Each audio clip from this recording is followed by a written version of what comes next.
Friends, welcome in our own teacher channel.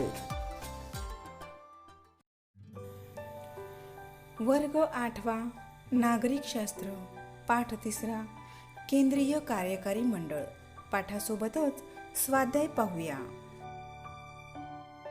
मित्रांनो, संघ शासन यामध्ये राष्ट्रपती, कायदे मंडळ आणि कार्यकारी मंडळ यांचा समावेश होतो. कायदे मंडळ आणि त्यातील लोकसभा व राज्यसभा यांचा आपण यापूर्वीच्या पाठात अभ्यास केलेला आहे. आपण आता या पाठामध्ये कार्यकारी मंडळाचा अभ्यास करूया. कार्यकारी मंडळामध्ये राष्ट्रपती, प्रधानमंत्री आणि मंत्रिमंडळ यांचा समावेश होतो. पाठात रमा आणि विद्या असे दोघांचे संवाद आहेत. त्यावरून आपल्या लक्षात येते की राष्ट्रपती हा देशाचा नामधारी प्रमुख असतो व प्रधानमंत्री हा वास्तव कार्यकारी प्रमुख असतो. राष्ट्रपती. भारताच्या संविधानातील तरतुदीनुसार राष्ट्रपती हे सर्वोच्च राष्ट्रप्रमुख आहेत. हे पद अतिशय सन्मानाचे आणि प्रतिष्ठेचे असून ते भारतीय प्रजासत्ताकाचे प्रतिनिधित्व करतात. राष्ट्रपतींची निवड. राष्ट्रपतींची निवड प्रत्यक्ष जनतेकडून होत नाही, तर संसदेच्या दोन्ही सभागृहांचे सदस्य व राज्याच्या विधानसभेचे सदस्य यांच्याकडून होते. संसदेचे आणि विधानसभेचे सदस्य मिळून या गटाला निर्वाचन मंडळ असे म्हणतात. पात्रता. तो भारताचा नागरिक आणि वयाची 35 वर्षे पूर्ण असावीत. महाभियोग प्रक्रिया. राष्ट्रपतींचा कार्यकाल 5 वर्ष असतो, पण त्यांचे वर्तन संविधानाचा भंग करणारे असेल तर त्याला मुदतपूर्वी पदावरून दूर करण्याचा अधिकार संसदेला आहे. राष्ट्रपतींची कार्ये व अधिकार. संसदेचे अधिवेशन बोलावणे, स्थगित करणे, बरखास्त करणे. लोकसभा व राज्यसभा यांनी संमत केलेल्या विधेयकावर राष्ट्रपतींची स्वाक्षरी आवश्यक असते. प्रधानमंत्र्यांची नेमणूक राष्ट्रपती करतात. त्याचप्रमाणे सर्वोच्च आणि उच्च न्यायालयाच्या न्यायाधीशांच्या नेमणूकही राष्ट्रपती करतात. राष्ट्रपती संरक्षण दलाचे सर्वोच्च प्रमुख असतात. युद्ध, शांतता याबाबतचे निर्णय राष्ट्रपतीच घेतात. त्याचप्रमाणे त्यांना न्यायालयीन अधिकारही आहेत. एखाद्या व्यक्तीची शिक्षा कमी करणे किंवा रद्द करण्याचा अधिकार राष्ट्रपतींना असतो. संकटकालीन परिस्थिती आल्यास राष्ट्रपती आणीबाणी जाहीर करू शकतात. प्रधानमंत्री आणि मंत्रिमंडळ. लोकसभेच्या निवडणुकीत ज्या पक्षाला बहुमत मिळते त्यांच्या नेत्याची प्रधानमंत्री म्हणून राष्ट्रपती निवड करतात. प्रधानमंत्री आपल्या विश्वासू आणि कार्यक्षम सहकाऱ्यांची मंत्री म्हणून निवड करतात आणि त्यांना राष्ट्रपती मंत्रिपदाची शपथ देतात. प्रधानमंत्र्यांची कामे. अनुभवी आणि कार्यक्षम सहकाऱ्यांची मंत्री म्हणून निवड करणे, खाते वाटप करणे, खात्यात सुसूत्रता आणणे, मंत्रिमंडळाचे नेतृत्व करणे, जनहिताचे निर्णय घेणे, आंतरराष्ट्रीय क्षेत्रात देशाची प्रतिमा उंचावणे, सर्व खात्यांचा कारभार कार्यक्षमतेने होतो की नाही हे पाहणे. मंत्रिमंडळाची कार्ये. कायदे निर्मितीत पुढाकार घेणे, विविध विषयांबाबत धोरणे ठेवून संसदेकडून ती मंजूर करून घेणे, निश्चित केलेल्या धोरणांची अंमलबजावणी करणे. संसद मंत्रिमंडळावर कसे नियंत्रण ठेवते? कायद्याच्या निर्मितीच्या दरम्यान संसद सदस्य चर्चा आणि विचारविनिमय करून मंत्रिमंडळाच्या धोरणातील अथवा कायद्यातील त्रुटी दाखवून देतात. संसदेचे अधिवेशन चालू असताना संसद सदस्य संबंधित मंत्र्यांना प्रश्न विचारतो आणि त्या प्रश्नांची समाधानकारक उत्तरे मंत्र्यांना द्यायची असतात. अधिवेशन काळातील दुपारी 12चा काळ शून्य प्रहर म्हणून ओळखला जातो. या काळात सार्वजनिकदृष्ट्या कोणत्याही महत्त्वाच्या प्रश्नावर चर्चा घडवून आणता येते. अविश्वासाचा ठराव. मंत्रिमंडळावर नियंत्रण ठेवण्याचा हा एक अत्यंत प्रभावी मार्ग आहे. संसदेचे सदस्य मंत्रिमंडळावर अविश्वासाचा ठराव मांडू शकतात. ठराव संमत झाल्यास मंत्रिमंडळाला राजीनामा द्यावा लागतो. मग समजला ना पाठ? सोडवूया आता स्वाध्याय. प्रश्न पहिला. योग्य पर्याय निवडून विधाने पूर्ण करून पुन्हा लिहा. भारतातील कार्यकारी सत्ता राष्ट्रपती यांच्याकडे असते. राष्ट्रपतीचा कार्यकाल 5 वर्षाचा असतो.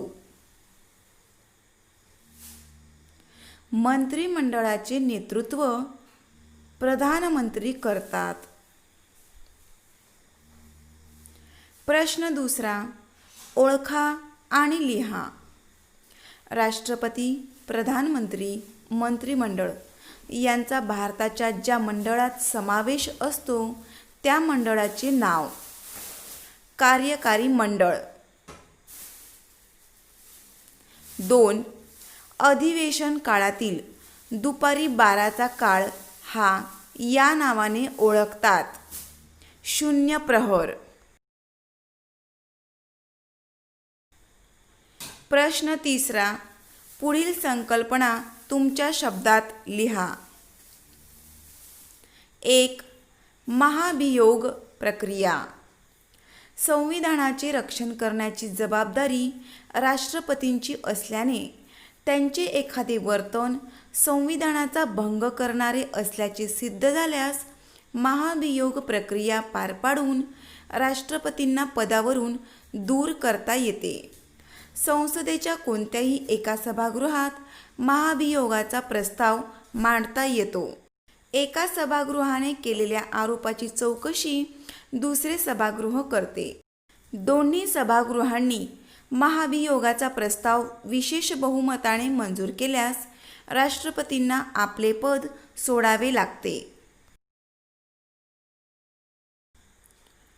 अविश्वास ठराव.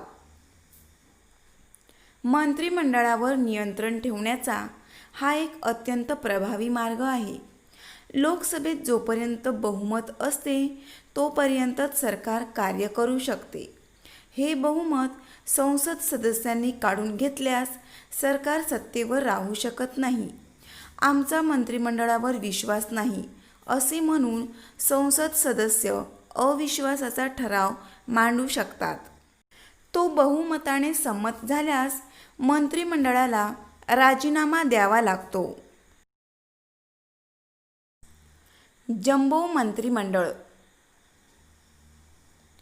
मंत्रिमंडळात अधिक सदस्यांचा समावेश असणाऱ्या मंत्रिमंडळाला जम्बो मंत्रिमंडळ असे म्हटले जाते. आपले हितसंबंध टिकून राहण्यासाठी जम्बो मंत्रिमंडळ ठेवण्याकडे कल असे. त्यामुळे मंत्रिमंडळाचा आकार मर्यादित ठेवण्यासाठी संविधानात दुरुस्ती करण्यात आली. या दुरुस्तीनुसार लोकसभेच्या एकूण सदस्य संख्येच्या 15% जास्त मंत्रिमंडळाची संख्या असणार नाही असे निश्चित करण्यात आले. या दुरुस्तीमुळे अनेक जणांच्या मंत्रिमंडळात सोय लावण्याच्या वृत्तीला आळा बसला. प्रश्न चौथा. थोडक्यात उत्तरे लिहा. प्रश्न पहिला. मंत्रिमंडळाची कार्ये स्पष्ट करा. मंत्रिमंडळ कायद्यांच्या निर्मितीसाठी पुढाकार घेऊन त्यांचे प्रस्ताव तयार करते. प्रस्तावावर चर्चा करून ते संसदेत मांडण्याचे कार्य करते. शिक्षण, शेती अशा विषयांवर मंत्रिमंडळ धोरण निश्चित करून ते संसदेत मांडते. निश्चित झालेल्या व संसदेने मंजूर केलेल्या धोरणांची अंमलबजावणी करण्याचे महत्त्वाचे कार्य मंत्रिमंडळ करीत असते. संसद मंत्रिमंडळावर कशा प्रकारे नियंत्रण ठेवते? कायद्याच्या निर्मितीच्या दरम्यान संसद सदस्य चर्चा आणि विचारविनिमय करून मंत्रिमंडळाला धोरणातील अथवा कायद्यातील त्रुटी दाखवून देतात. संसदेच्या अधिवेशन काळात संसद सदस्यांनी विचारलेल्या प्रश्नांची समाधानकारक उत्तरे संबंधित मंत्र्यांना द्यावी लागतात. अधिवेशन काळातील 0 प्रहरात संसद सदस्य सार्वजनिकदृष्ट्या महत्त्वाच्या प्रश्नांवर चर्चा करतात.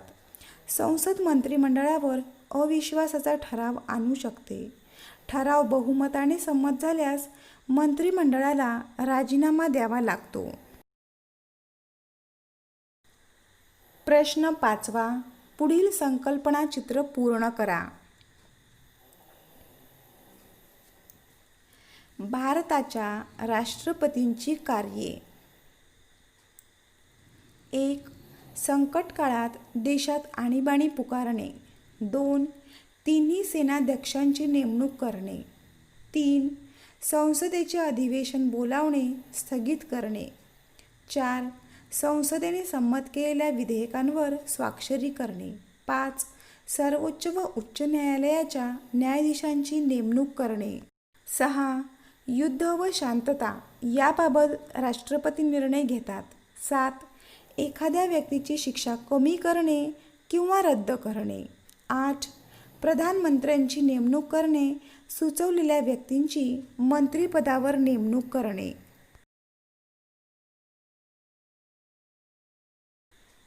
धन्यवाद. लवकरच भेटूया पुन्हा एका नवीन पाठाच्या स्वाध्यायासह.